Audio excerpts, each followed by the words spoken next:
हमारे साथ इस वक्त प्रदेश कांग्रेस कमेटी के चीफ और बस्तर से सांसद दीपक बैज मौजूद है। दीपक बैज चित्रकूट विधानसभा से कांग्रेस के प्रत्याशी भी हैं। हम सीधे इनसे बात करते हैं। दीपक जी, आप बस्तर से सांसद भी हैं, पीसीसी चीफ भी हैं, यहाँ से राजवन बेंजाम वर्तमान के एमएलए हैं। क्या वजह रही कि उनका टिकट काटा गया और आप इस चुनावी मैदान में उतरे हैं? देखिए, ये तो आलाकमान ही जान पाएगा। हमने शुरू से कहा कि टिकट वितरण में मेन रोल हम लोग से ज़्यादा आलाकमान करेगा। जो विनिंग कैंडिडेट होगा टिकट उसी को देंगे, ये आलाकमान का साफ निर्देश था। और हम लोगों ने तो अपनी सभी रिपोर्ट रख दिए थे आलाकमान पास। आलाकमान के पास अलग से रिपोर्ट था और जो विनिंग कैंडिडेट होगा टिकट उसी को ही दिए हैं। और जो आलाकमान का निर्देश है हम सब लोग के लिए लागू है। आपके निकटतम प्रतिद्वंदी जो है विनायक गोयल, वो कह दिए कि आपको तो 50,000 वोटों से वो शिकस्त देंगे। कितना मुश्किल रहेगा आपके लिए, या फिर आप जीत दर्ज कर रहे हैं? अब देखिए, ये खुद के लिए बोल रहे हैं या मेरे लिए बोल रहे हैं तो वे अब वही बता पाएंगे, है नहीं। भारतीय जनता पार्टी इस समय सिर्फ चित्रकूट विधानसभा की बात नहीं कर रहा हूँ मैं, 12 के 12 सीट में बुरी तरह से हारेंगे। चित्रकूट की बात अगर कहें तो भारतीय जनता पार्टी अपनी जमानत बचा ले तो बड़ी बात है। दीपक जी, आपने छात्र जीवन से राजनीति की शुरुआत करी, आप एमएलए बने, सांसद बने, पीसीसी चीफ बने। अगला पड़ाव मुख्यमंत्री का? नहीं, मैं सिर्फ बस्तर की जनता का सेवा करने निकला हूँ। माय दंतेश्वरी का आशीर्वाद है कि बस्तर की जनता, चित्रकूट की जनता ने 2 बार एमएलए बनाया, बस्तर की जनता ने सांसद बनाया और पार्टी ने भरोसा जताया है कि आज पीसीसी अध्यक्ष के रूप में मुझे काम करने का अवसर दिया। और पार्टी के ऊपर पार्टी ने हमेशा भरोसा जताया, उस पर खरा भी उतरा हूँ आपने। और देखिए, मेरा काम है संगठन चलाना, सत्ता चलाना हमारे सीनियर नेताओं का काम है। सत्ता वो चलाएंगे, हम संगठन चलाएंगे। आपने सेवा करने का जिक्र किया, सांसद रह के भी तो आप सेवा कर सकते हैं। 7 जिले आपके अंडर में आ रहे हैं, काफ़ी विधानसभा भी आपके हैं। तो सांसद, और इसके कुछ महीने के बाद लोकसभा का चुनाव है, क्या वो चुनाव आप लड़ेंगे या फिर आप विधानसभा चुनाव लड़के या फिर मंत्री या सीएम बनने का ख्वाब देख रहे हैं? देखिए, मेरा कोई सपना नहीं है। जहाँ जहाँ पार्टी आदेश किया मैं पार्टी का आदेश का पालन किया। देखिए, 2 बार 2018 में फिर जीत के गया था, 6 महीने विधायक था। पार्टी ने आदेश किया कि 23 साल बाद इस सीट को जीतना है।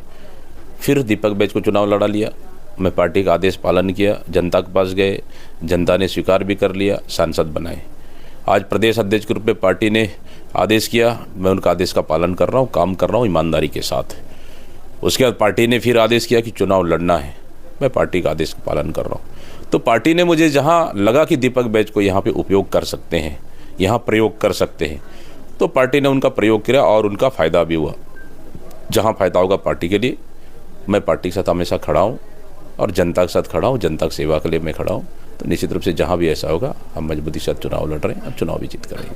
आप प्रदेश कांग्रेस कमेटी के अध्यक्ष भी हैं दीपक जी। केवल चित्रकूट विधानसभा नहीं या फिर सिर्फ बस्तर ही नहीं, पूरे प्रदेश में कितनी सीटें जीतने का लक्ष्य आप लोग रखे हैं? देखिए, सबसे पहले बस्तर तो हम 12 से 12 सीट जीतेंगे, नंबर 1। नंबर 2, फिर हम 70 सीट सेकेंड फेज से 70 सीट में हम 7 तारीख के बाद फिर वहाँ जाएंगे। और हमारा टारगेट है 75+।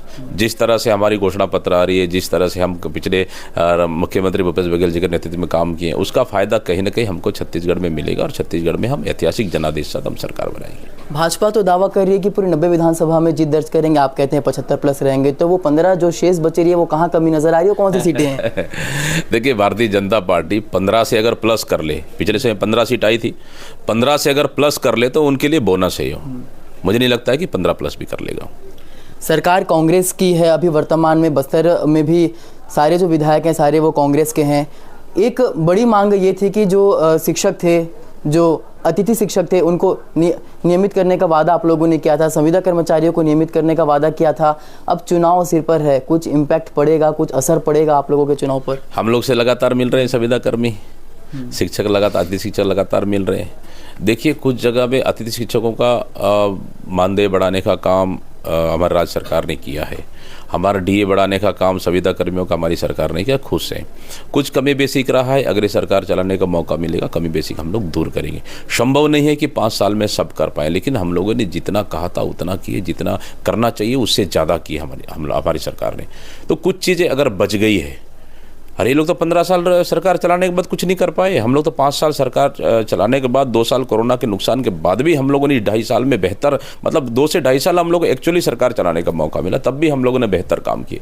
आने वाला समय में फिर दोबारा सरकार में आएंगे, 10 साल मौका मिलेगा छत्तीसगढ़ की जनता के लिए बेहतर हमारी सरकार काम करेगी। भाजपा धर्मांतरण का मुद्दा लगातार उठा रही है, चुनाव में क्या असर पड़ेगा धर्मांतरण का मुद्दे को लेकर? देखिए, भारतीय जनता पार्टी दो तरह की राजनीति करती है। एक तरफ ईसाई समुदाय का विरोध करती है, यहाँ पे बस्तर में आदिवासी के लड़ने का काम कर रही है, शांत माहौल का शांत करने का काम कर रही है, सिर्फ वोट बैंक की राजनीति। दूसरी तरफ सरगुजा में देखेंगे, वही ईसाई समुदाय के 2 लोगों को टिकट दिया। मेरा एक ही सवाल, सरगुजा में प्यार तो बस्तर में नफरत क्यों? ये दो तरफा क्यों?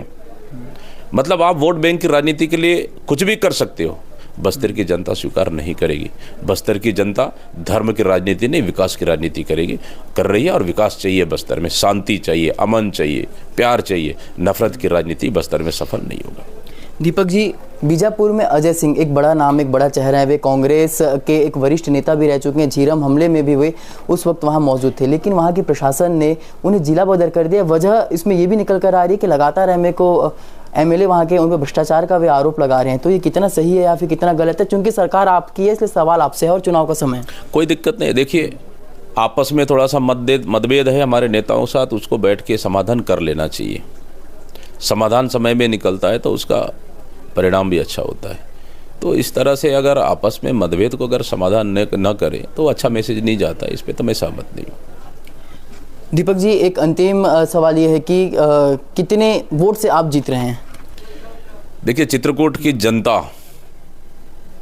पहली बार 13 में लड़ाया, 12,300 वोट लगभग थे। 18 में दोबारा लड़े, 17,700 वोट से अधिक जीते। इस समय चित्रकूट ऐतिहासिक रिकॉर्ड मतों के साथ हम जीत रहे हैं।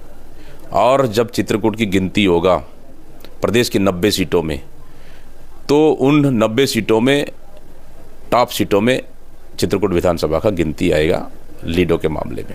जी बिल्कुल, देखिए, ये थे दीपक बैज, जिन्होंने कहा है कि प्रदेश की 90 विधानसभा सीटों में से सबसे अधिक वोटों से यदि कोई जीतेगा तो वो दीपक बैज रहेंगे। लोकेश शर्मा, दैनिक भास्कर, बस्तर।